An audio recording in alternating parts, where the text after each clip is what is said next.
ಗಂಡನೇ ಹೆಂಡತಿಯನ್ನ ಕೊಲೆ ಮಾಡಿರುವ ಘಟನೆ ಬಾಗಲಕೋಟೆ ಜಿಲ್ಲೆಯ ತೇರದಾಳ ಪಟ್ಟಣದ ಗೊಮ್ಮಟಗಲ್ಲಿಯಲ್ಲಿ ಜರುಗಿದೆ. ಕಳೆದ ದಿನಾಂಕ 10ರ ರಾತ್ರಿ 10 ಗಂಟೆ ಸಂದರ್ಭದಲ್ಲಿ ಘಟನೆ ಜರುಗಿದ ಬಗ್ಗೆ ಮಾಹಿತಿ ಲಭ್ಯವಾಗಿದ್ದು, ಗಂಡ ಭರತೇಶ್ ಎನ್ನುವ ವ್ಯಕ್ತಿ ತನ್ನ ಹೆಂಡತಿ ಲಕ್ಷ್ಮೀ ಮಹೇಶ್ವಾಡಿ ಎನ್ನುವ 28 ವರ್ಷದ ಮಹಿಳೆಗೆ ಕತ್ತರಿಯಿಂದ ಇರಿದು ಕೊಲೆ ಮಾಡಿದ್ದಾಗಿ ಮಾಹಿತಿ ಲಭ್ಯವಾಗಿದೆ. ಸ್ಥಳಕ್ಕೆ ಎಸ್ಪಿ ಸಿದ್ಧಾರ್ಥ ಗೋಯಲ್ ಸೇರಿದಂತೆ ಪಿಎಸ್ಐ ಸಿಂಗಣ್ಣವರ್ ಅವರ ನೇತೃತ್ವದ ತಂಡ ಭೇಟಿ ನೀಡಿ ಪರಿಶೀಲನೆ ನಡೆಸಿದೆ.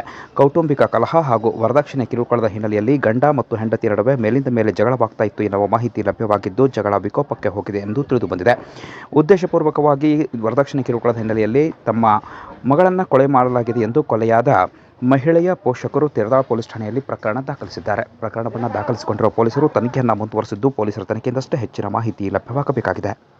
ನಿನ್ನೆ ರಾತ್ರಿ ತೇರದಾಳ್ ಸ್ಟೇಷನ್ ಲಿಮಿಟ್ ಅಲ್ಲಿ ತೇರದಾಳ್ ಟೌನ್ ಅಲ್ಲಿ ಸುಮಾರು 9:30 ಗಂಟೆಯಿಂದ 10:30 ಗಂಟೆ ಮಧ್ಯದಲ್ಲಿ ಒಬ್ರು ಲೇಡಿ ಲಕ್ಷ್ಮೀ ಭರತೇಶ್ ಮಹೇಶ್ವಾಡಿ 27 ವರ್ಷ ಅವರದು ಮರ್ಡರ್ ಆಗಿದೆ. ನಮ್ಮ ಇರೋ ಪ್ರಿಲಿಮಿನರಿ ಮಾಹಿತಿ ಪ್ರಕಾರ ಅವ್ರ ಗಂಡನೇ ಭರತೇಶ್ ಪಾರೀಶ್ ಮಹೇಶ್ವಾಡಿ 32 ವರ್ಷ ಅವನೇ ಇವರಿಗೆ ಮರ್ಡರ್ ಮಾಡಿದ್ದಾನೆ. ಅವ್ರ ಇಬ್ರದ್ದು ಅವರು ಜಾಯಿಂಟ್ ಆಗಿ ಫ್ಯಾಮಿಲಿ ಒಂದ್ ಏರಿಯಾ ಅಲ್ಲಿ ವಾಸ ಮಾಡ್ತಾ ಇದ್ರು. ಗ್ರೌಂಡ್ ಫ್ಲೋರ್ ಅಲ್ಲಿ ಅವ್ರ ಬೇರೆ ರಿಲೇಟಿವ್ಸ್ ವಾಸ ಮಾಡ್ತಾ ಇದ್ರು. ಮೇಲೆ ಫ್ಲೋರ್ ಅಲ್ಲಿ ಇವ್ರ ಹೆಂಡತಿ ಮತ್ತೆ ಇಬ್ರು ಮಕ್ಕಳು ಇದ್ರು. ಒಬ್ಬ ಮಗ 2 ವರ್ಷ, ಒಬ್ಬ ಮಗ 8 ವರ್ಷ. 2 ವರ್ಷ ಮಗ ಕೆಳಗೆ ಏನಾದ್ರು ಆಟ ಆಡ್ತಾ ಇದ್ರು. ಮೇಲೆ ರೂಮ್ ಅಲ್ಲಿ ಇವ್ರ ಹೆಂಡತಿ ಮತ್ತೆ 8 ವರ್ಷ ಮಗ ಇದ್ದ.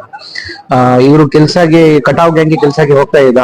ಕೆಲಸ ಮುಗಿದ ನಂತರ ಸಂಜೆ 7 ಹತ್ರ ಬಂದಾಗ ಅವ್ರ ಮೇಲೆ ಅವ್ರ ಹೆಂಡತಿ ಜೊತೆಗೆ ರೂಮ್ ಅಲ್ಲಿ ಇದ್ದ. ಏನು ಸಣ್ಣ ಕಿರಿಕಿರಿ ಮುಂಚೆ ಕೂಡ ಆಗ್ತಾ ಇತ್ತು.